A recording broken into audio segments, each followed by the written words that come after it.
yang ternyata keliru. Kota Makassar hingga kini masih terus dilakukan.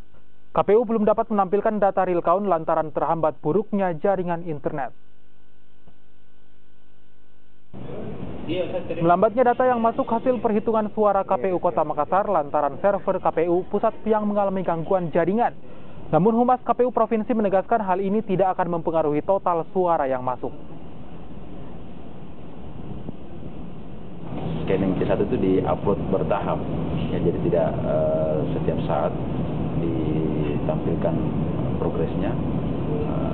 Kelihatannya dikumpul dulu untuk beberapa karena menyiasati kondisi jaringan sehingga nanti diupload pada saat jumlahnya agak banyak sehingga tidak terlalu banyak